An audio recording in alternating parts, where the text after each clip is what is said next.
The Arc MIDI R2 by Fractal Design features massive airflow and highly flexible liquid cooling support. Click now to learn more. This, my friends, is the Belkin Thunderstorm, which they're branding as a handheld home theater.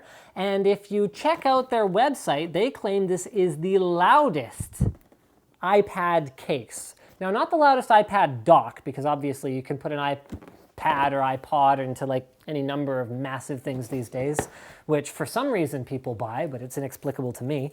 But anyway, docks are apparently a thing, but no, this is an actual iPad case. So Belkin partnered up with Audify to make this particular product possible. And while from what I've seen, the audio quality might not be the best thing you ever heard, which makes sense because it is extremely low profile for speakers, which have just sort of physical restraints on them in terms of, you know, how much sound they can produce and how great it can be in terms of their actual size. It's apparently not bad either. So here is the iPad case itself. This particular one is designed for iPads Gen 1 and Gen 2. And they do have a separate option for other more different iPads. So the way your iPad fits in, I actually happen to have. This has been missing for a while. I just found my iPad, so I'm like super stoked on that. So I'm going to go ahead and take it out of its existing case, which is just a slimline case that does not have speakers. So it is definitely quieter than this one. So all you do is throw the iPad in there. Don't throw, gently place. Then lock it in place with the dock connector down there. So now it's all, you know what, I don't think I got it quite in. Hold on. Yep, okay, well, let's find out how to pull it out then. There you go, so you just pull on it. And then you try again. Now it's in there, so you just gotta get it under the lip here. So the iPad should be reasonably well protected. So there's kind of a smart covery looking cover on it. They've got apparently some information for the user, something about an FCC statement and Industry Canada and whatnot and whatever. Oh, look at that. They have instructions for this. So there's instructions on the back that tell you everything that I just told you.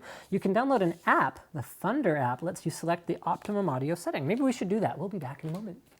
All right, so we installed the app, which promptly prompted us to update the firmware, actually, of the device itself.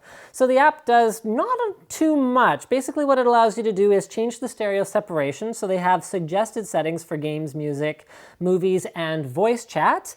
And then it also allows you to preview your settings with a built-in audio clip. So they actually use sort of air ports throughout the device. I shouldn't say air ports, like ports for air, not like, you know, like planes and stuff like that, not airports. But that's basically what allows it to achieve its bassiness, and it's not bad. Audio quality, let me put it this way, is as good or better than those little, like, you know, Bluetooth speakers you can get, like the Jambox. It destroys the Jambox, I can say that much. I'm not a big fan of the Jambox by Jawbone. But something like an Antec SP1, I'd say it's probably similar, maybe even a touch louder than the SP1. And something I didn't cover yet before is that the way that this folds gives you the option to have a couple of different angles for it. So you can fold it like that, or you can fold it like that, and it can sort of sit in various different ways, depending on what you prefer. So let's go ahead and play it. So that's maximum volume, and I'm talking what I'd consider to be sort of a louder than normal speaking voice, which should give you some idea how loud this thing is. And yeah, like I said, okay, audio quality, not perfect.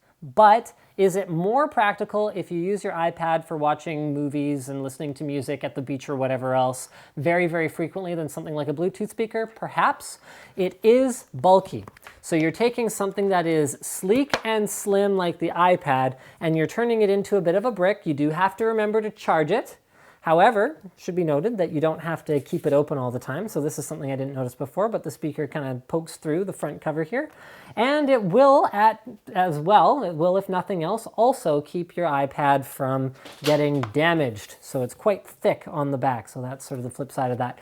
Accessing the headphone port looks like it's going to be a bit of a challenge if your headphones use a right angle connector. However, if they use a straight connector, you should be fine. You charge it here. The lock button is here. Your other more different rotation lock buttons here, volume up and down is there, and then you can, it looks like you're actually going to have to pop it out in order to access the dock connector. So this is more like the kind of thing that you'd keep in your beach bag and throw your iPad in when it's the appropriate time. This also disconnects magnetically, as you would expect if you're a smart cover user, which I am not, so I was not expecting that. If you liked the video, click like the video. If you disliked the video, click dislike the video. If you were totally impartial to the video, then I guess go join the loudesttechtips.com forum because it's awesome and you can discuss your impartiality with the other people there who will definitely want to talk to you. Don't forget to subscribe to Linus Tech Tips for more unboxings, reviews, and other computer videos.